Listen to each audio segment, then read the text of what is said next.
Hello dear all student, आज हम लोग पढ़ने जा रहे हैं कॉगलेज टेस्ट के बारे में। ये कॉगलेज टेस्ट जो है वो बैक्टीरियोलॉजी का एक टॉपिक है जो काफ़ी इंपॉर्टेंट है कंपटीशन एग्जाम के व्यू से और आपकी लेबोरेटरी में और इंस्टीट्यूट एग्जाम के व्यू से भी। लेबोरेटरी में हमेशा परफॉर्म किया जाता है। तो आज की इस क्लास में हम लोग कॉगलेज टेस्ट के बारे में कंप्लीट इन्फॉर्मेशन लेने वाले हैं कि कॉगलेज टेस्ट होता क्या है, क्यों किया जाता है, इसका इंपॉर्टेंट क्या है, कैसे प्रोसीजर होगा, क्या प्रिंसिपल है, कैसे रिजल्ट देखेंगे, सब कुछ इस लेक्चर में हम लोग इसके बारे में डिटेल अध्ययन करेंगे। देखिए कॉगलेज टेस्ट नाम से पहले पता चलता है, यहाँ पे देखिए लास्ट में लगा हुआ है ASE। तो जिस भी कोई वर्ड होता है और उस वर्ड के सफिक्स का मतलब क्या होता है, हिंदी में आपने पढ़ा होगा उपसर्ग एंड प्रत्यय, और इंग्लिश में पढ़ा होगा आपने प्रीफिक्स एंड सफिक्स। आप बोलोगे हिंदी व्याकरण और इंग्लिश ग्रामर की बात क्यों कर रहे हैं, क्योंकि यहाँ पे बात आई है। तो जिस भी वर्ड के लास्ट में अगर ASE लगा हुआ हो, अगर कोई भी वर्ड के लास्ट में कोई वर्ड लगता है तो हिंदी ग्रामर में उसको प्रत्यय बोलते हैं और इंग्लिश ग्रामर में उसको सफिक्स बोलते हैं। तो किसी भी वर्ड के लास्ट में अगर ASE लगा हुआ हो, ए वर्ड लगा हुआ हो, 3 लेटर केवल ASE लगा है, तो दैट मीन्स कि वो एंजाइम है। आप समझ लीजिएगा, जैसे कि कोगुलेज एंजाइम है, ट्रांसफेरेज एंजाइम है, अमाइलेज एंजाइम है, लाइपेज एंजाइम है। क्यों है, लास्ट में ASE लगा हुआ है। क्लियर है बच्चे। अब देखिए अगर ASE लगा हुआ तो एंजाइम है, तो हमने समझ लिया। तो हमें आज बात करना है इस कॉगलेज टेस्ट के बारे में। तो एक्चुअल में जो एक कॉगलेज टेस्ट है ये एक बायोकेमिकल टेस्ट होता है जो कि स्टेफाइलोकोकस बैक्टीरिया में, स्टेफाइलोकोकस स्पीसीज में, स्टेफाइलोकोकस जीनस में, staphylococcus aureus as well as अलावे ऑफ स्टेफाइलोकोकस ऑरियस, इन दोनों को डिफ्रेंशिएट करने के लिए यूज किया जाता है। अब थोड़ा सा यहाँ पे आप कंफ्यूज हुए होंगे, इस बात को मैं ज़रा क्लियर करता हूँ। पहले मैंने बताया कि कॉगलेज टेस्ट क्या है, एक बायोकेमिकल टेस्ट होता है। अगर आप माइक्रोबायोलॉजी से अवगत होंगे, अगर आपको माइक्रोबायोलॉजी के बारे में थोड़ा बहुत भी अगर जानकारी होगी, जब मैं rank plus the learning app पे पढ़ा रहा था आपको, तो उसमें भी मैंने पढ़ाया कि बायोकेमिकल टेस्ट क्या होता है। अगर आप लैब कंपटीशन एग्जाम्स की कंप्लीट प्रिपरेशन करना चाहते हैं तो rank plus the learning app play store से डाउनलोड करके भी अपनी क्लास ज्वाइन कर सकते हैं, वहाँ कंप्लीट क्लास आपको मिलेगा। तो बायोकेमिकल टेस्ट जो होता है, जब किसी भी माइक्रोबायोलॉजी लैबोरेटरी में अगर आप ग्रो करवाते हैं, कल्चर में बैक्टीरिया के ग्रोइंग करवाते हैं, तो बैक्टीरिया को कंफर्म करने के लिए बायोकेमिकल टेस्ट किया जाता है। लेकिन बायोकेमिकल टेस्ट बैक्टीरिया को कंफर्मेशन तब किया जाता है जब वो ग्राम निगेटिव बैक्टीरिया हो। यूजुअली जो है biochemical test gram negative bacteria को आइडेंटिफाई करने के लिए किया जाता है। लेकिन ये जो है कॉगलेज टेस्ट है, it is also a biochemical test but it is use for the identification of gram positive bacteria. ये किसको आइडेंटिफाई करने के लिए यूज किया जाता है, ग्राम पॉजिटिव बैक्टीरिया को आइडेंटिफाई करने के लिए यूज किया जाता है। अब थोड़ी देर पहले मैंने बोला था कि एक बहुत कंप्लीटली प्रिसाइजली जानकारी आपको मिलने वाला है, इसलिए कंप्लीट वीडियो देखिए, क्योंकि इससे क्वेश्चंस ना कंपटीशन एग्जाम में बहुत से भर के पूछे जाते हैं। अब मैंने अभी थोड़ी देर पहले बताया आपको कि ये कॉगलेज टेस्ट है जो कि एक बायोकेमिकल टेस्ट है, जो कि स्टेफाइलोकोकस को, मैं यहाँ जरा लिखता हूँ,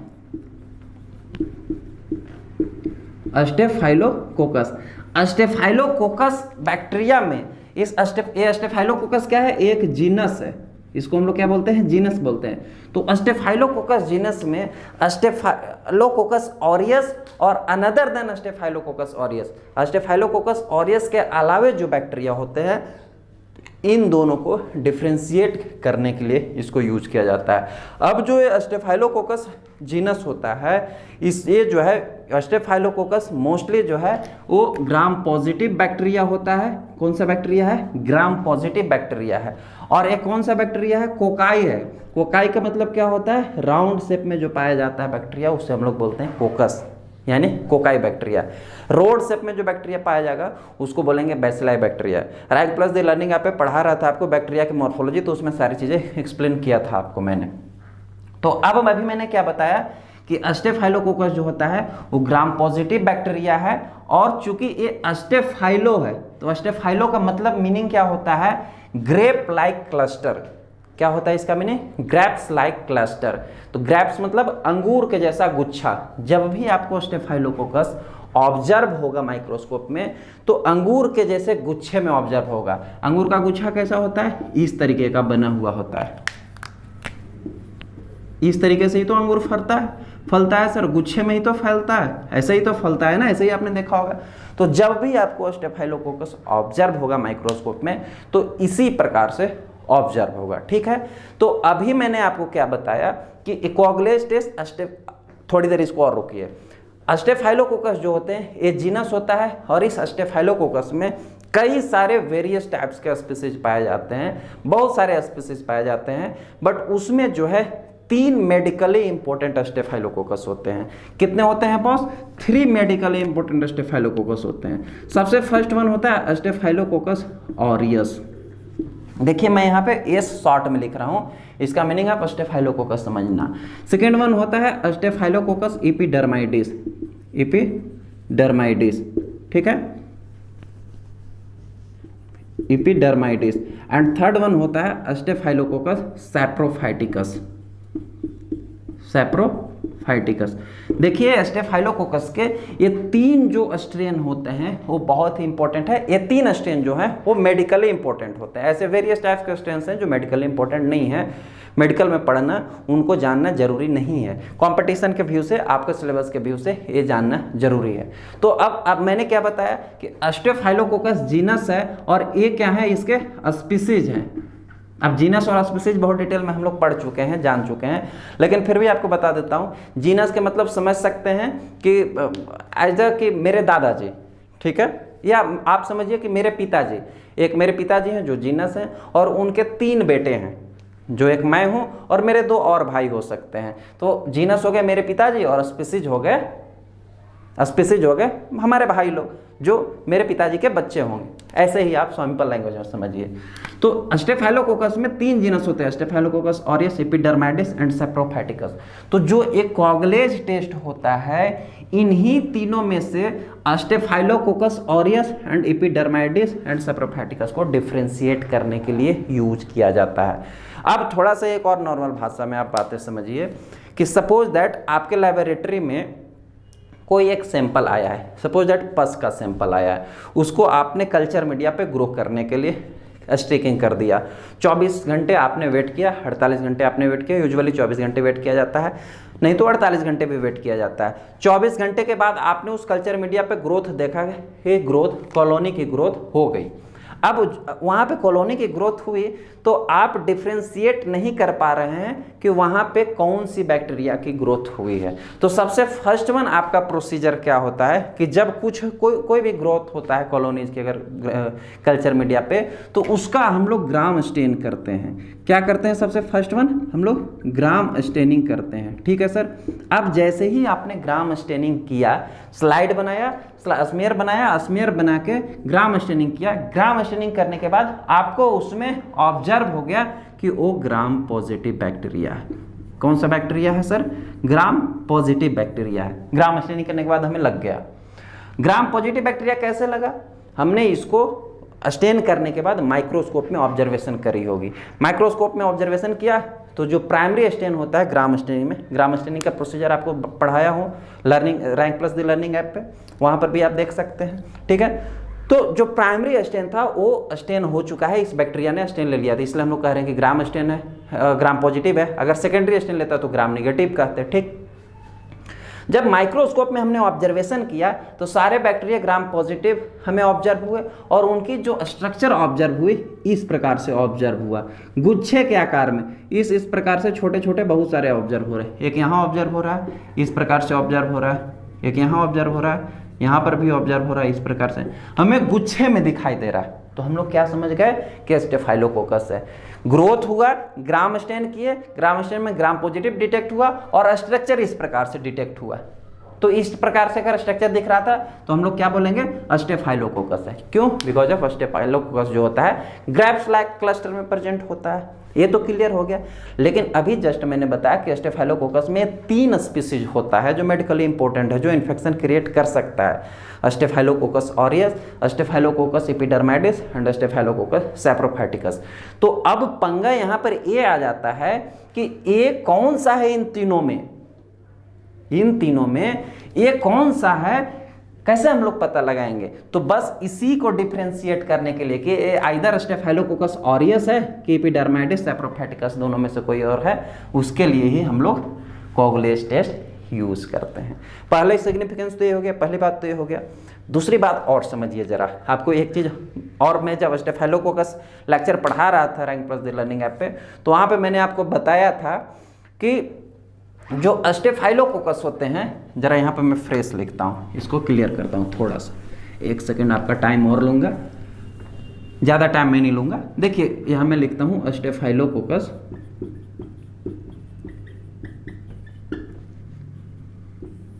मैंने बताया था आपको कि सर जो स्टेफाइलोकोकस ऑरियस बैक्टीरिया होता है, ये 3 स्पीसीज कहा आपको मैंने, ये जो स्टेफाइलोकोकस ऑरियस बैक्टीरिया होता है ये वेरियस टाइप्स के जो है एंजाइम्स का फॉर्मेशन करता है।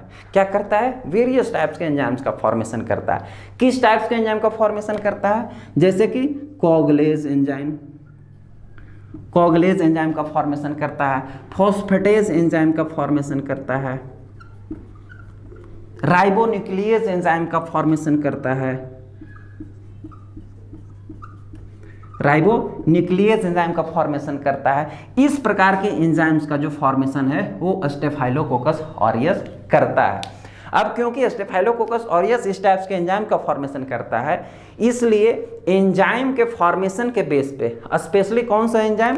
कोगुलेज एंजाइम, एक एंजाइम का नाम है, यही तो हम लोग यहाँ टेस्ट कर रहे हैं, कोगुलेज टेस्ट। तो कोगुलेज एंजाइम्स के फॉर्मेशन के बेस्ड पे स्टेफाइलोकोकस को जो है, इस स्टेफाइलोकोकस बैक्टीरिया को जो है 2 पार्ट में क्लासिफाई किया गया है। कितने पार्ट में? 2 पार्ट में।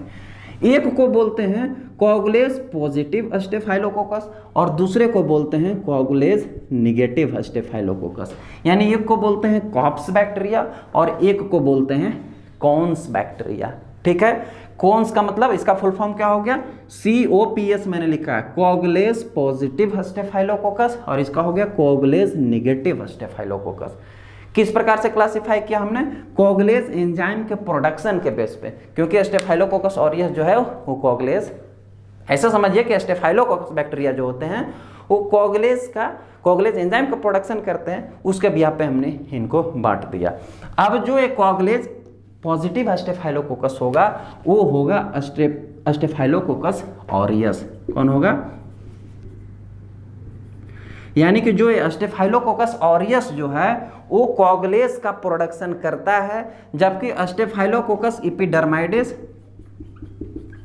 एपिडर्माइडिस एंड स्टेफाइलोकोकस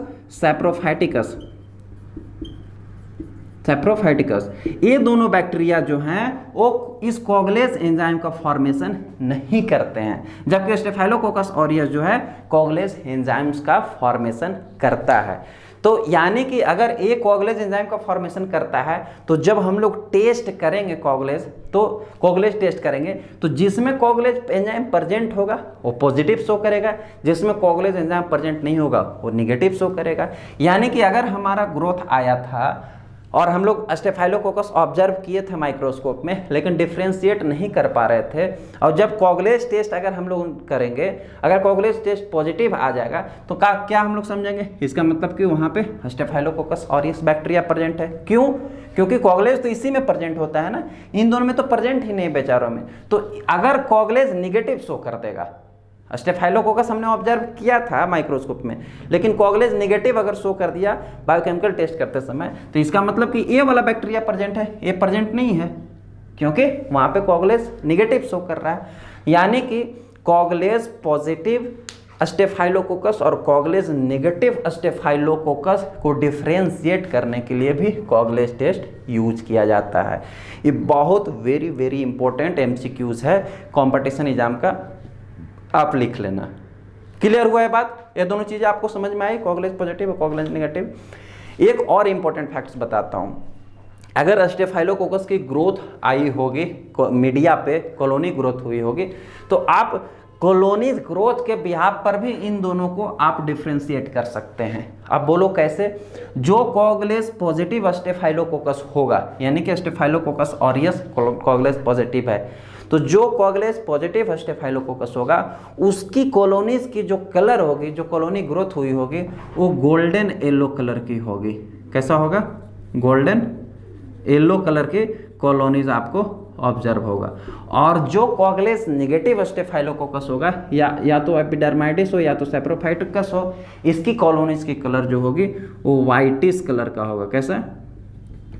वाइटिस कलर का, वाइट कलर का कॉलोनी ग्रोथ होगा। तो कॉलोनी ग्रोथ के बिहाफ पे भी दोनों को डिफ्रेंशिएट कर सकते हैं। नहीं होता है डिफ्रेंशिएट, उसके बाद हम लोग ग्राम स्टेन करते हैं। ग्राम स्टेन करने के बाद स्टेफाइलोकोकस ऑब्जर्व करते हैं। स्टेफाइलोकोकस ऑब्जर्व करने के बाद फिर कोगुलेस टेस्ट करते हैं। इतना सब बात आपको समझ में आ गया कि कोगुलेस टेस्ट एक्चुअल में करते क्यों है, इसका फायदा क्या है भैया, क्यों पंगा लेनी है बायोकेमिकल टेस्ट के साथ। चलिए ये बात समझ में आ गया। अब हम लोग आते हैं कि कोगुलेस टेस्ट किया कैसे जाता है। अब सीधा सीधी आते हैं पॉइंट पे। अब इधर उधर की बातें बहुत हमने घुमा फिरा के कर ले, अब सीधा हमें पॉइंट पे आना है। ठीक है सर? ये जो मैंने पिछला क्लास आपको पढ़ाया था ना, स्टेफाइलोकोकस पढ़ा रहा था रैंक प्लस लर्निंग ऐप पे, तो उसी का एक कंटिन्यू क्लास है। ठीक है बच्चे? अब हम लोग आते हैं इस टेस्ट पे। इस टेस्ट पे आने से पहले हमें समझना होगा इस टेस्ट का प्रिंसिपल, कि ऐसा क्या बात है भाई कि इसको हम लोग टेस्ट करेंगे तो हमें समझ में आ जाएगा। प्रिंसिपल आपको समझना बहुत जरूरी है। जब तक आपको प्रिंसिपल नहीं समझ में आएगा, टेस्ट का प्रोसीजर वगैरह कुछ समझ में आना नहीं है। ठीक है? प्रिंसिपल कहता है कि जो कोगुलेस, ये जो सब्सटेंस है, coagulase is a enzymatic protein like substance. Coagulase is, मैं जरा लिखता हूं फिर समझाता हूं। Coagulase is enzymatic protein substance which act as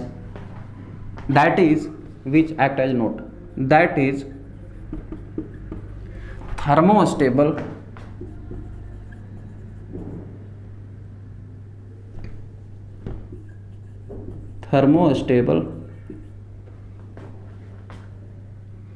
thrombin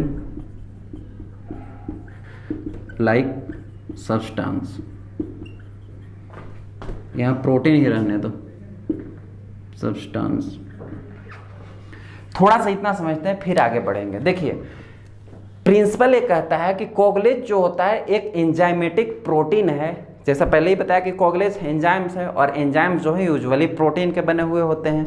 तो कोगुलेस जो होता है एक एंजाइमेटिक प्रोटीन है, that is thermostable thrombin like substance. कैसा इसका नेचर होता है?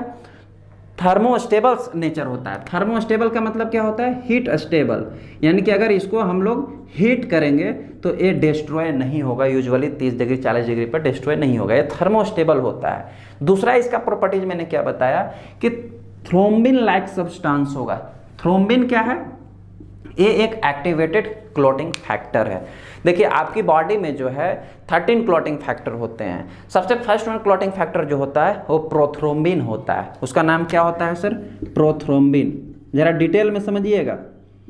अगर प्रिंसिपल समझ में आ गया तो आगे सब कुछ समझ में आ गया। सबसे इंपॉर्टेंट यही है, हमारे बॉडी में सबसे फर्स्ट वन क्लॉटिंग फैक्टर जो होता है उसका नाम है प्रोथ्रोम्बिन। तो जब बॉडी में हेमोस्टेसिस होता है, क्लोटिंग मैकेनिज्म होता है, जब क्लोटिंग मैकेनिज्म आपको पढ़ाया था, तो जो सबसे लास्ट में कॉमन 3 पाथवे होते हैं, उसमें एक्सटेंसिव पाथवे होता है, इंट्रिंसिक पाथवे होता है और कॉमन पाथवे होता है। तो जो कॉमन पाथवे में होता है वो प्रोथ्रोम्बिन जो है ये एक्टिवेट होके थ्रोम्बिन में कन्वर्ट होता है। किस में कन्वर्ट होता है? थ्रोम्बिन में कन्वर्ट होता है। और ये थ्रोम्बिन ही वर्क करता है फाइब्रिनोजन पे। किस पे वर्क करता है सर? फाइब्रिनोजन पे वर्क करता है और फाइब्रिन थ्रेड बनाता है। क्या बनाता है? फाइब्रिन थ्रेड बनाता है, जिसके कारण कि क्लोट बन पाता है, स्टेबल क्लोट हमारे बॉडी में बन पाता है। ये क्लोटिंग मैकेनिज्म होता है, हमारे बॉडी में नॉर्मली काम करता है। तो अभी यहाँ पे मैंने क्या बताया कि जो एक कोगुलेस एंजाइम होगा जो कि प्रोटीन नेचर में है, थर्मोस्टेबल है, हीट स्टेबल है, एक किस टाइप का सब्सटेंस होता है? थ्रोम्बिन लाइक सब्सटेंस होता है। ये देखिए सर, ये वाला जो थ्रोम्बिन है इसके जैसा सब्सटेंस होता है। यानी जो काम थ्रोम्बिन करता है वही काम ये भी कर सकता है। कौन? कोगुलेस कर सकता है। जो कहाँ पे प्रेजेंट होगा? स्टेफाइलोकोकस ऑरियस बैक्टीरिया में प्रेजेंट होगा। क्लियर है? इतना तक आपको प्रिंसिपल समझ में आया? Coagulase is enzymatic protein that is thermostable thrombin like substance which usually create clot or clumps when aided with plasma. अब देखिए थोड़ा सा और प्रिंसिपल आगे बढ़ा है। अब इतना तक हमने समझ लिया कि थ्रोम्बिन लाइक सब्सटेंस होता है। यहाँ पर अब कहता है विच यूजुअली क्रिएट क्लोट और क्लम्प्स, जो कि प्रायः क्लोट या क्लम्प को बनाता है जब उसको प्लाज्मा के साथ ऐड किया जाएगा। एक्चुअल में क्लोटिंग फैक्टर प्लाज्मा में ही तो होता है। जब आप पीटी प्रोथ्रोम्बिन टाइम एपीटीटी करते हैं तो कैसे करते हैं? आप प्लाज्मा सैंपल लेते हैं, सिट्रेटेड प्लाज्मा आपने सैंपल लिया, उसको आप जो प्रोसीजर होता है वैसे करते हैं, तो प्लाज्मा में क्लोटिंग फैक्टर था तभी तो प्लाज्मा क्लोट होता है ना जी? इतना तक क्लियर हुआ?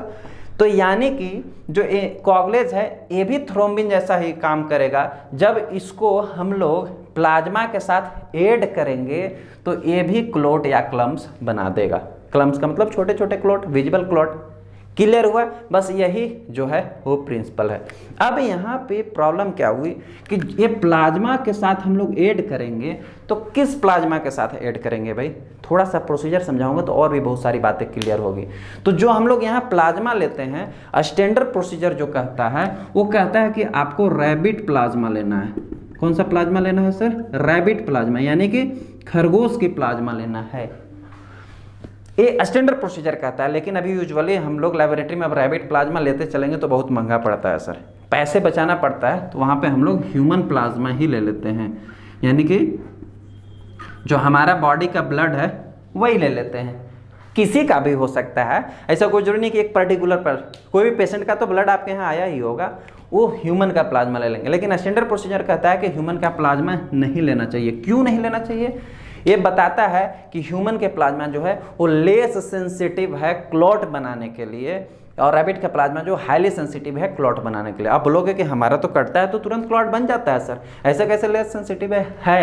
क्योंकि जब ये प्रोसीजर भी बताऊंगा तो बताऊंगा कि ये जो प्रोसीजर है 10 सेकंड के अंदर ऑब्जर्व करना होता है जब यहाँ क्लॉट बनेगा तो, और ये ह्यूमन का प्लाज्मा 10 सेकंड में क्लॉट बनाने के लिए सक्षम नहीं है, ऐसा साइंस कहता है। बट ये यूजुअली अब ह्यूमन प्लाज्मा ही यूज करते हैं और बना भी देता है क्लॉट, तो नॉर्मल प्रोसीजर में ह्यूमन प्लाज्मा यूज कर सकते हैं। अब यहाँ क्वेश्चन ये आता है, थोड़ा सा रिक्वायरमेंट समझ लेते हैं, उसके बाद प्रोसीजर पे आऊँगा कि ये टेस्ट करेंगे। रिक्वायरमेंट में क्या क्या होगा? बहुत सिंपल है, ज़्यादा नहीं, आपको एक ग्लास स्लाइड की रिक्वायरमेंट होगी। आप एक ग्लास स्लाइड ले लीजिए जो नॉर्मल स्लाइड यूज करते हैं। उसके बाद आपको जो ग्रोथ हुआ वो कल्चर कॉलोनी है, वो आपको कॉलोनीज लेनी पड़ेगी जिस पे ग्रोथ हुआ है बैक्टीरिया, उसी को तो टेस्ट करना है आपको। कॉलोनीज ले लिया। इनोकुलेटेड लूप लेना है आपको। अब इनोकुलेटेड लूप क्या होता है वो सारी चीज़ें पढ़ा चुका हूँ आपको, ये ले लेना है। इतनी चीज़ें की जरूरत है, ज़्यादा नहीं। और एक और आप नॉर्मल सलाइन की आपको जरूरत पड़ेगी, NS की, और थर्ड वन आपको जरूरत पड़ेगी प्लाज्मा की। किसकी जरूरत पड़ेगी सर? थर्ड वन नहीं, 1 2 3 4 5 फिफ्थ वन है प्लाज्मा की। अब प्लाज्मा में हम लोग कह रहे हैं कि ह्यूमन प्लाज्मा ले सकते हैं, हालांकि स्टैंडर्ड प्रोसीजर के अकॉर्डिंग नहीं ले सकते हैं। तो अब बोलोगे कि हमारे लेबोरेटरी में तो प्लाज्मा बहुत प्रकार के होते हैं, सेटरेटेड वायल में भी लेते हैं PTA PTT करने के लिए, EDTA वायल में भी लेते हैं CBC करने के लिए, फ्लोराइड वायल में भी लेते हैं शुगर टेस्ट करने के लिए। तो जिस ब्लड में भी एंटीकोगुलेंट मिक्स होगा उसको अगर हम लोग सेंट्रीफ्यूज करेंगे तो प्लाज्मा निकल जाएगा, क्योंकि क्लोटेड ब्लड में तो सीरम निकलेगा। अब प्लाज्मा और सीरम का अलग ही थ्योरी है, वो हम लोग पढ़ चुके हैं। तो अब यहाँ क्वेश्चन आता है कि कौन सा प्लाज्मा लेंगे सर, कौन सा लेना है? तो आपको EDTA प्लाज्मा लेनी है। कौन सी प्लाज्मा लेनी है? वैसा वाला वाइल आप चूज कीजिए जिसमें कि EDTA वाले एंटीकोगुलेंट मिक्स हो। EDTA का फुल फॉर्म होता है इथाइलिन डाइमाइन टेट्राएसिटिक एसिड। ये एक एंटीकोगुलेंट है। एंटीकोगुलेंट क्या करता है? यूजुअली ब्लड को क्लॉट नहीं होने देता है। अब बोलोगे कि हम लोग EDTA ही क्यों ले रहे हैं, सोडियम फ्लोराइड क्यों नहीं ले रहे हैं, ट्राइसोडियम सिट्रेट वाला वाइल क्यों नहीं ले रहे हैं? क्योंकि EDTA जो है वो ब्लड के साथ चिलेटिंग का काम करता है। क्या काम करता है सर? एक चिलेटिंग एजेंट भी हम लोग कहते हैं। चिल मार के सो जाता है, 2 घूंट मारो और चिल मारो, चिल करो। मतलब ये है कि जब हम लोग EDTA के साथ ब्लड को मिक्स करते हैं ना, तो ब्लड क्लॉट क्यों नहीं होता है? क्योंकि एक आयनिक कैल्शियम क्लॉटिंग फैक्टर होता है ब्लड में, जिसके साथ ये EDTA जो है वो बाइंड कर लेता है और बाइंड करके जस्ट चिल करता है, बस उसको बाइंड कर लिया और क्लॉट नहीं होने देता है, यही काम करता है। अनदर जो एंटीकोगुलेंट होते हैं, या तो सोडियम फ्लोराइड हो गया या ट्राइसोडियम सिट्रेट है, वो कोई इंसॉल्युबल फॉर्म क्रिएट कर देता है, कोई प्रिसिपिटेट फॉर्म क्रिएट कर देता है, यानी कि इंसॉल्युबल मतलब कि है उसी में प्रेजेंट, वो बाइंड वाइंड नहीं करते हैं। तो डायरेक्ट इसको ऐड करेंगे ना, ये प्रोसीजर अपनाएंगे, तो हो सकता है वहाँ पे आपको procedure false negative, false positive show कर सकता है, क्योंकि कैल्शियम क्या है, कैल्शियम जो है इमीडिएटली क्लॉट बनाने में हेल्प करेगा। तो इसलिए कोई ऐसा सैंपल लीजिए जिसको कैल्शियम को किसी ने पकड़ रखा है और चिल कर रहा है, तो उसमें EDTA जो है कैल्शियम को बाइंड कर लेता है, क्योंकि एक चिलेटिंग एजेंट है। इसीलिए आप जो सैंपल लेंगे प्लाज्मा वाला, वो EDTA सैंपल लेंगे। क्लियर हो गया सर इतना सा? आप जरा प्रोसीजर बताता हूँ, देखिएगा प्रोसीजर में मज़ा आने वाला है। कोई खास प्रोसीजर नहीं बोलोगे सर इतना देर से आप बकवास किए जा रहे थे और प्रोसीजर इतना छोटा सा था, पहले ही बता दिए होते शुरू में ही, तो शुरू में बता देते ना, तो इतना सारा चीज़ क्लियर नहीं होता। और कंपटीशन एग्जाम में केवल प्रोसीजर से तो कुछ क्वेश्चन ही नहीं आएगा, क्वेश्चन तो यही अंदर से आनी है जो अभी समझा रहा था मैं। अब जरा प्रोसीजर पर ध्यान दो बच्चे। प्रोसीजर में सबसे फर्स्ट वन आपको क्या करना है कि take a slide, take a glass slide. आप एक ग्लास स्लाइड ले लो, ठीक है, स्लाइड को क्लीन कर लो कॉटन से पोंछ के, उस पर कोई डस्ट वगैरह नहीं होनी चाहिए। देन इस पे आप क्या करो कि 10 माइक्रोलीटर जो है, लगभग 10 माइक्रोलीटर ही नॉर्मल सलाइन ऐड कर दो।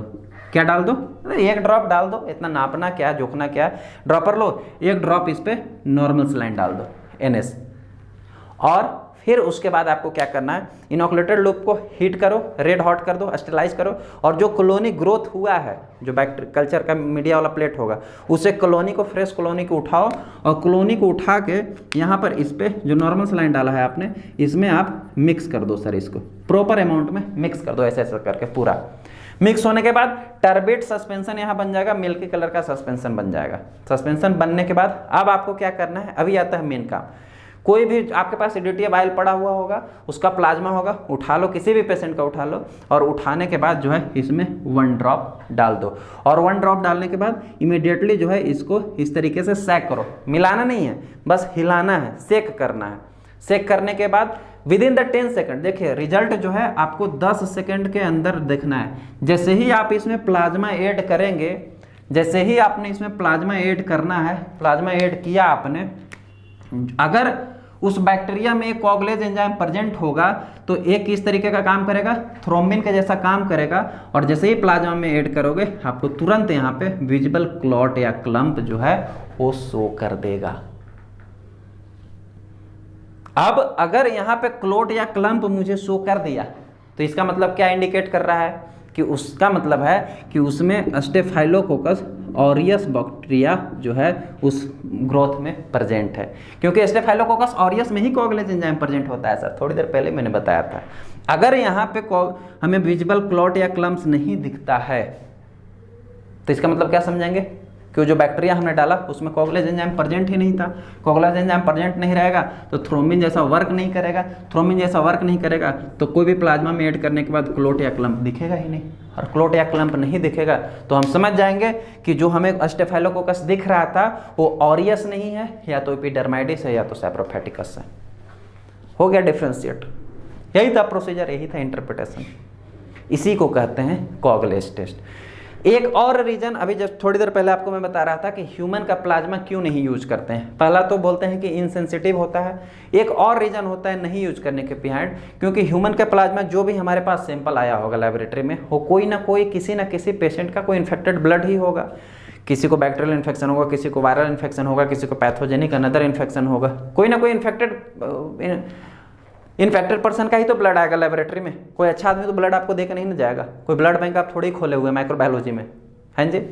तो अब जो भी EDTA हम उठाएंगे, प्लाज्मा यहाँ डालेंगे तो उस प्लाज्मा में वो पैथोजेनिक ऑर्गेनिज्म तो रहेगा ही, तो वो पैथोजेनिक ऑर्गेनिज्म इस टेस्ट को इन्फ्लुएंस कर सकता है या करता है। इसलिए इस कारण से भी ह्यूमन प्लाज्मा नहीं यूज किया जाता है। इसलिए बोला जाता है कि rapid plasma, fresh rapid plasma, fresh frozen rapid plasma use कीजिए। ठीक है, ये कारण होता है ह्यूमन प्लाज्मा नहीं यूज करने के पीछे भी। और मेरा पूरा पैंट गंदा हो गया तुम्हारा डस्टर रख के। तो बच्चों ये था कॉगलेज टेस्ट। होप सो आपको समझ में आया होगा कि इसको क्यों करते हैं, किस लिए करते हैं, इसका प्रिंसिपल क्या है, प्रोसीजर क्या है और इसके इंटरप्रिटेशन कैसे किया जाता है। होप सो मैं समझाने में आपको सक्षम हुआ हूँ। अगर ये लेक्चर आपको यूजफुल लगा, आप इस लेक्चर से कुछ भी सीखे हैं, तो इस चैनल को सब्सक्राइब कीजिए। इस लेक्चर को अपने दोस्तों में, फैमिली में, सब में शेयर कीजिए जिसको भी इस लेक्चर की नीड हो। और अगर आप अपना कंप्लीट कोर्स करना चाहते हैं, अच्छा प्रिपरेशन करना चाहते हैं, तो रैंक प्लस दी लर्निंग ऐप डाउनलोड कीजिए प्ले स्टोर से और अपनी क्लास ज्वाइन कीजिए। सभी प्रकार की लैब से संबंधित कंपटीशन की भी वहाँ तैयारी कराई जाती है। इस एप्लीकेशन का लिंक जो है इस वीडियो के डिस्क्रिप्शन में भी दिया गया है, तो आप वहाँ से भी डाउनलोड कर सकते हैं। और अच्छी बात यह है कि डाउनलोड करने के बाद आप वहाँ डेमो लेक्चर्स वगैरह भी सारा कुछ देखिए, MCQs, प्रैक्टिस, बहुत सारी चीज़ें वहाँ पे अवेलेबल हैं। तो हम लोग मिलते हैं इस नए क्लास में नए टॉपिक के साथ। Thank you.